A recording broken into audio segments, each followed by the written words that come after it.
Welcome back to the Off the Tools podcast with me, Andy Jones, and Mr. Wayne Bettis. How we doing? Good. Oh, he's got his cup. I've got my cup. Yeah, I got my cup for this one. Only waited 6 months. I've got my new water bottle. Woo.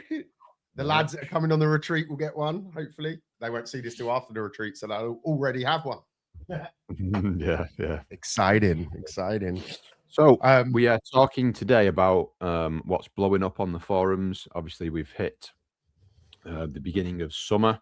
So this is apparently relevant to pretty much all trades, with probably the exception of your landscape gardener type guys, which is the seasons moving into summer. Naturally, it's going to hit the hardest on the heating game. A big portion of people who listen to this podcast are heating engineers and business owners, so it's going to hit the most for them. But it's about work dropping off and how to actually flip that mindset on its head and take advantage of these slower seasons. The general talk, I tend to keep my eye, well, we both do, don't we, on the forums and the general discussions on there. And was literally having a look at it this morning. There's just more and more topics of I've gone quiet, what should I do? And then the bulk of the answers really are, it is what it is. It is what it is. Have some time off. We look at it from a different strategy with all of our mentees in terms of making the most of this quiet season. So it's not sitting on your ass accepting fate of, well, shit, well, it's quiet, there's fuck all I can do about it. It's okay, so maybe I've got a couple of months where there's a little bit less physical work volume. How can I capitalize on it rather than sitting and sulking? What can I do in these couple of months, 2 to 3 months? And let's be honest, if your business is making the moves that it should and is gaining the traction that it should, realistically, the stats show that you've only really got till middle of August. And then things on an upward trajectory again if you're doing heating work. So service season generally starts as soon as the slight beginning of the slight drop in weather. So let's say middle of August, when we've hit that peak, it starts to slowly drop again. People will use that window then as a trigger point to start with service season first. That runs for sort of maybe 6 weeks. And then it starts with the breakdown season. Then as we roll into October, then the breakdown season starts. So the reality is you haven't really got that long. Yes, you can sit on your ass if you want. Yes, obviously take some downtime, take your holiday in the summer, but don't sit and wait for shit to happen. Take advantage of that clearer headspace. Even if you're sat in the garden, pondering life in the sunshine, there's moves that can be made that are going to push the business further forward and give you that step up, give your business that step up that you're only able to do at this time of year when things are quiet, because when you're in the trenches, you're not getting any of this back end shit done. No. And what for me, I'd just like to circle back a little bit. So, like, obviously there are seasons in, especially the heating, but in all businesses. But a big part of it also is where we've taken our foot off the gas because we've been busy and the bank account has been nice and healthy over the winter period. And, so some of it is seasonal and some of it is your own mentality, of just taking your foot off the gas, not being as hungry to succeed and to push on because you're busy and because you haven't got that infrastructure in place. So it sort of makes it more important that when these times come, that you don't waste these opportunities to narrow in on where the holes in the bucket are, isn't it? Absolutely. So again, what's basically happening in the game, and I'm not going to go too deep into this because we've done a bunch of other podcasts on it, but the game is changing, the landscape is changing in the trade world. People expect way more than you was able to get away with doing in the past. So I've had quite a few conversations at length with some of the newer mentees in the group about this, of the old ways are no longer viable. You cannot expect people to find you in a natural way. And again, some people will say, oh, it's a bit shit, things have gone shit now and everything's online, blah, blah, blah. That's the reality. And this is a big reality check for what we've said many, many times, which is it's been far too easy to become a business owner in the UK for the last 20 to 30 years. The cost 100%. Of entry has been low. It's been too easy to just go, actually, I don't like my job at British Gas. I'm going to go and work for myself. The problem with that is far too easy. You're essentially a tradesman or woman who's now a business owner without any education, any learning, any knowledge, any skills that can be implemented to do it. So as a result, you could have got away with it in the past just by being a good tradesman, but there's now more and more demand to be an actual business and not just a tradesman playing at business.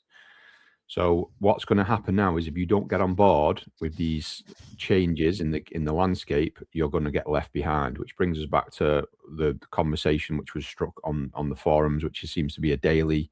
There's a new post every day now on there of, I've never been this quiet. I noticed one guy who said, oh, I've been working for myself for 15 years. I've never been this quiet. And too many of them. That's just another proof, isn't it, of the old ways don't work in modern 2026 as we record this, Unfortunately, because those guys have perhaps got a closed mindset, or it's just a case of they're not surrounded by the right people like the lads are in Alliance. They struggle then to see they're too focused on the micro, which is the work itself. Oh, I've gone quiet. Instead of zooming out and using this quieter period to zoom out, maybe look at the macro. Why have I gone quiet? Let's look at my past data. Why is, this customer's not rang me back? Why? Let's give them a ring. Oh yeah, we serviced your boiler last year, but you've not rang us up to service yours. Oh, we tried to ring you once, but we couldn't get hold of you, so I rang someone else who had an admin person. They booked the job in. We got a booking confirmation. They were just kept us in the loop a little bit more than you did, unfortunately, in the past, and that works better for us because we've got kids or whatever it might be. Use your time to use your own data, to track your own data. If you've got customers that you've done work for in the past and they've not come back to you, why? It's highly unlikely that it's because you did a shit job. You probably did a shit hot job. It's, again, what we keep talking about. It's what wraps around the job itself. So use this time for changing up how you've done things previously to reposition your business and bring it into the modern times. Because if you don't, they're going to be even quieter next year and even quieter the year after. And another thing, one more point I'll add before I hand the mic over is we're constantly hiring in our heating business for engineers, and the bulk now, with it's not even close in comparison. The bulk of applicants are self-employed.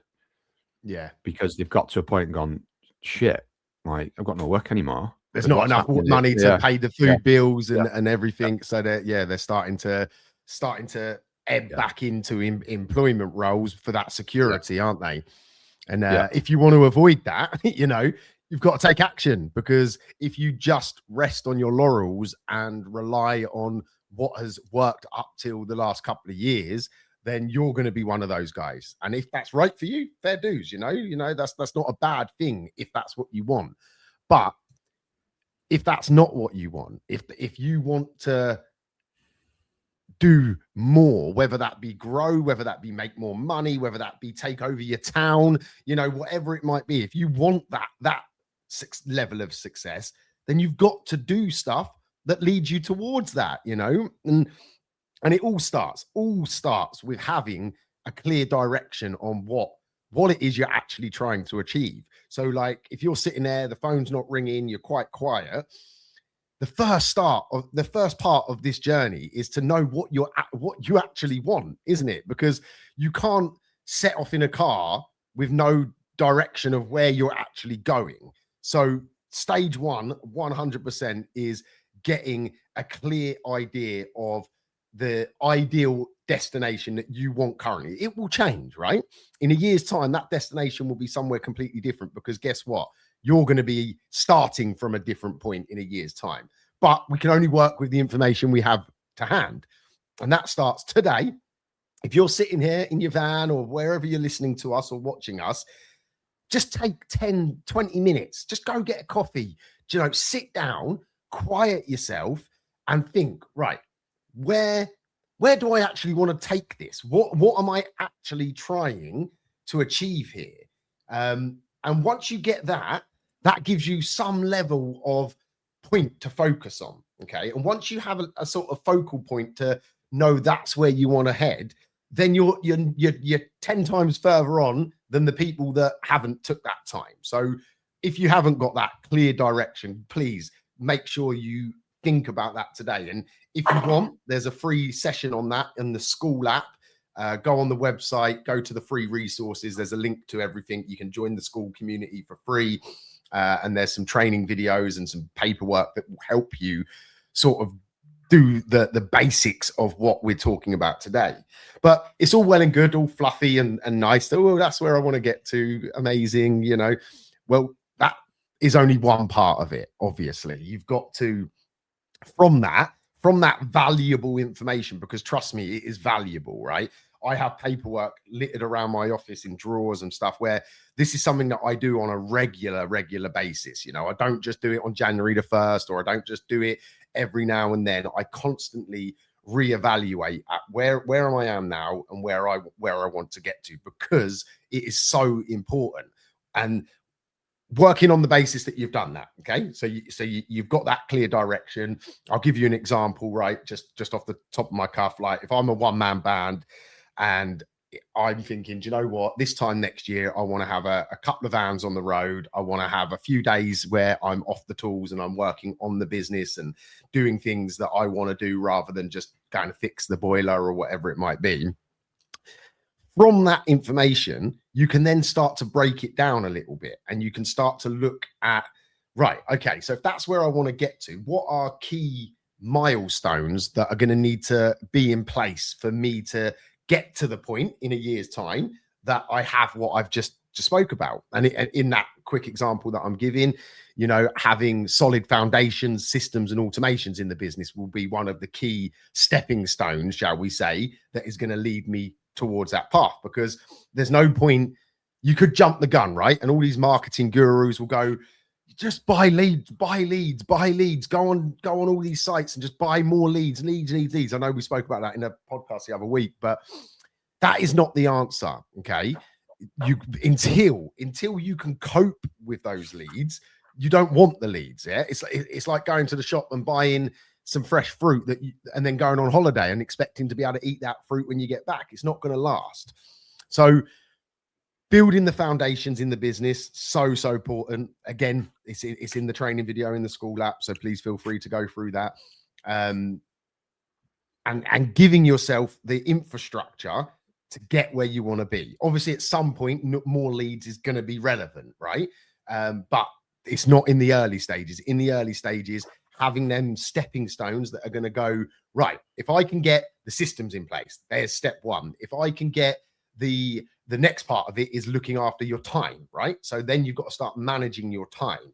So once you can start controlling your diary better, sectioning time in your diary for the important things that need to happen, building the websites, running the social medias, whatever it might be that is important for you to get where you want to get to, making time available for those things to happen is fundamental. And I always use this example, right? If someone rang you up to do a boiler service or change a tap or change a fuse board, whatever it might be, guess what you're going to do? You're going to book it in, aren't you? Yeah. You're going to book it in, whether you're still using a paper diary. I laugh as I say that because it's crazy that people in this day and age are still doing that. Hopefully you're on some sort of an electronic diary. Hopefully you're on a job management system, but hey ho, that's a different discussion. You would schedule, the point is you would schedule that into the diary that you've got. And then guess what? You turn up and you do that job, didn't you? Yeah. So building your strategy can work exactly the same. Section the time to do the work that needs doing. Taking control of what is important is so important. And the next layer on that, sorry to keep waffling, would be getting control of your money, right? to grow a business, to do things in business, you need to have available resources. So having good money habits, I guess is probably the word, is fundamental. So if you're still just running off of one bank account and all your money comes in, all your money goes out, and that's all you're doing, then you're setting yourself up to fail. You need to have compartmentalization of your money. And like there's bank accounts like Monza. I use Starling personally. It's my personal choice. I've worked with them for like 5-6 years. I think they've been my business accounts. They give you the ability to really help you manage your day-to-day money. You can set up spaces, so you can have like a VAT space. You can have a marketing budget space. You can do unlimited things, unlimited spaces on it. But taking control of that money is the first step of having control over it. And like I said, you're going to need resources to grow the business. You're not just going to be able to rely on Mrs. Smith recommending you to grow. So you're going to have resources. So having good, solid, foundational time management and money management are fundamental before you do anything else, right? And I know it's not sexy. I know it's not fun to look at strategy, time, and money management, but without those 3 key ingredients, we can't start looking at marketing ideas. We can't start looking at sales techniques and sales processes to improve, because without that foundation, you're building a house on sand. And I can't, obviously, you can tell from my voice, you know, I'm very passionate about this area of the coaching that we do, because it is a bit repetitive, yeah, and it is boring, but it sets the path, it opens up, it knocks down the walls that are in your way once you have that clear idea of what you're trying to do. And ultimately what that does is give you purpose. And I know as a man, you know, when I have seasons of my life where I haven't got purpose, I am a fucking nightmare. Excuse my language. I'm miserable. I am down. I'm aggy. I'm not a nice person to be around when I don't have purpose. And if you can take control of the strategy of where you're going, the time that you have available, and the resources, the money that you have available to do it, trust me, you're going to feel like you've actually got a purpose to push forward in. And when that energy fills you up and starts to sort of permeate through you, you get stuff done. You do the challenging things. You take some risks along the way, because nothing in life comes risk-free. You know, you've got to take some chances, whether that be in marketing ideas or whatever it might be. You've got to put yourself out there. And from purpose, you have that energy. It just fills you up naturally. Gone off a little bit there, so I'll try and reel it back a little bit. Where were we actually going with the conversation? Sorry. So I've just took a leaf out of your book and made a few notes, really. Okay. Obviously the big point there, you're saying obviously it's the boring, repetitive stuff, but those non-sexy moves are what really not only moves the business forward, but gives it that appropriate structure. And again, to bring it back on track, which is what you just said, it's taking advantage of these quieter periods by doing that shit instead of sitting on your ass and just waiting for the phone to ring. Okay, what can I do that is outside of doing the work, and even outside of generating new leads, which we can touch on in a minute. But it's building that structure. So obviously one thing that we're really big on coaching in the Alliance is recurring revenue based structure, primarily service plans. We'll use the boiler service plans as an example. So a lot of the lads will say, well, actually, I want to hit, obviously a big target is always to hit 100, your first 100 service plan customers within a certain window. So let's call that, you know, let's say in 10 months time, keep the numbers easy. I want to hit 100 service plan customers in 10 months time. Well, that's 10 a month. You've reversed engineered it, then that's 10 a month. That's 2.5 a week. How can I achieve that? Well, okay, then it's 2.5 per week. How many jobs do I need? How many service jobs do I need to do to increase the potential of getting that 2.5 service plan signups per week, 10 a month? Well, actually, I'm going to need to have, for example, 7 or 8 services done that week to increase the potential for me. You know, it's things like that without going too deep into it. It's reverse engineering things as best you can, so that you can work backwards. Okay, well, what do I want to achieve? Well, I want to be making 50 grand a year of clean profit for, you know, my family and my lifestyle. Well, what do you need to do that? then you factor in the tax and things like that, and you can work out what you need to turn over from it. A couple of the big points there is risk. So one of the things that has allowed me to move forward very quickly is having a comfortable appetite for risk. I've always viewed things with, fortunately, because I exited the industry for a bit and came back to it, I came back with a business owner mindset rather than a tradesman mindset. And from my experience in the industry and coaching our mentees, tradesmen generally don't have an appetite for risk. They're generally quite risk averse. They want to play it safe, which comes back to what you're saying about lead generation. Most guys don't want to risk spending money on lead generation because they see it as a risk instead of seeing the potential that can be achieved from it.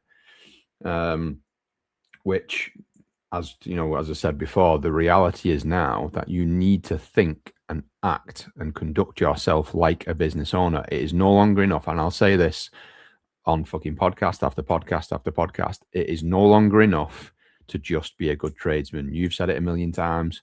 I'll say it a million times. It is no longer enough to be a tradesman and be fucking amazing, because the guy down the road who knows what he's doing from the business perspective, who does 75% as good a job as you on site, will destroy you business to business, because that 100%. The reality is what's wrapped around the job is more important. So one of the lads, I just want to mention one thing. One of the lads in the Alliance, good lad, Dave, shared a video the other day of a video that was floating around online of a guy who did a full strip down service. I don't know if you spotted it, the one that Dave shared. I didn't know. I didn't notice it directly to me. I wasn't sure if he'd sent it in the group as well. Basically, a guy on his socials, sole trader, one-man band, heating engineer, full strip down service on an Ideal Logic, over an hour's worth of work, full strip down service, 75 quid he charged. Crazy. The job he did was phenomenal. Clean the Venturi, polished it, everything, full thing out, spraying the hex, the full work. So for guys who are here, heating engineers, full works on a strip down service. He did the vessel, everything. An hour and 15 minutes worth of work. Shit hot job. Fantastic. What I'm a big advocate for. But he's charging 75 quid. Yeah. So that's the reason that's really popped up in my head. The guy down the road who does 75% of what he's done, charges, but he can do 75% of the work, but charge 50% more or 100% more even. Because of all of around it, he will win more work than him. It's just not enough, because again, while that gets a lot of admiration within the game, customers don't see that. Customers see more value in someone picking up the phone straight away, getting a text and an email confirmation, getting a text when someone's on the way, getting the follow-up call, etc., etc. So that was that point on that. No, very important point. Very important point. And you know, all of the things that we spoke about so far on this ultimately come down to making time and giving yourself the opportunity to get this stuff done. So I just want to quickly showcase, this is only available to Off the Tools Alliance members, okay? But basically we've created a software where you can start to manage all of the tasks that need to be done. So not managing the jobs, okay? This isn't a job management system or anything like that. This is designed to manage the stuff that needs to be done in your life, not just for business, but for body, business, and balance. I'm not going to showcase it all. That's not the purpose of today. I just wanted to highlight the importance of setting yourself key tasks that need to be achieved, you know. And as you can see, it's like a task list. It gives you data, you know, on how you're achieving and what's going on, how many tasks you're completing. There's some good visuals here. So the idea of this is to try and make sure that you're progressing in body, business, and balance. So tasks being set for looking after yourself, looking after your family and your business. It's just a really cool bit of kit that is available exclusively for Off the Tools Alliance members to help them push their business and their life forward. And on top of that, it's got built-in accountability. You can tag myself or Andy into tasks and we can set you tasks. So it's a really powerful tool to help push through and grow the business in the direction that you want to. So just another reason why, if you're not already in Off the Tools Alliance, you should be. I just wanted to quickly showcase that just while I had the time. This one, I think this one's going to be a short and sweet one, but is there any other areas you want to touch on before we start to close off, mate? One last one really is the purpose that you mentioned, which is a little bit more down the mental health style route. I've said this quite a few times, and I have listened to so many podcasts that talk about this. And it basically, men need a purpose in life. So most men who fall off the rails, whether it be alcohol, drugs, porn, whatever addiction that they find themselves to fall into, it's usually because they've lacked a degree of purpose. We had the general conversation before about some of the stuff Jimmy Carr is saying. One thing we spoke about before is the trust fund kids, the kids with uber wealthy parents who have no real need or no real purpose in life because they've got, the parents are millionaires, and they're some of the most troubled people in the country or in the world because of the lack of purpose and the access to money. They just fall off the rails and become very, very troubled people. So to bring that back to sort of us is, without having purpose, then you're more likely to fall off the rails, whether it be from mental health, emotional health, physical health, whatever it might be. And now is such a good time of the year to find that purpose again, whether it in being business, body, or balance, or whether it is spending more time with your family, spending more time on your fitness and your well-being. The weather's much better now. So, we did the last podcast talking about running. If you've always thought about running, now is the time to get out and start doing it. We've got a lovely couple of weeks. That's probably going to be our summer. We've got a nice couple of weeks lined up. Get out there and whether even if it's starting from scratch, doing a couch to 5K or something. And then lastly, again, that it's the business of you, to go back to saying about talking about the talk on the forums of just wait and it'll get busy again when the winter comes. Fuck that. Find yourself a purpose for now. It doesn't have to be the same purpose. And I think that is a failing of most guys. The only purpose is to go out and do the job. Well, what about if you have a different purpose for different points in the year? My purpose for summer is to create a strategy that is going to make the business move forward, whether that's joining Off the Tools, or it's just creating okay, well, over the summer I'm going to slightly reposition the business and I'm going to do a particular line of work that I enjoy more, or makes me more money, or scales the business more, and so I don't have to be a yes man, things like that. So purpose has many forms, and it's just really, really important to make sure that you find your purpose and don't wait for it to try and find you, because that's when your head can fall off. Definitely. On that note, lads, have an amazing rest of your week, and please reach out if you need anything from us. The website is offthetools.co.uk. We'll see you on the next episode, everyone. Have a good one. Let's go.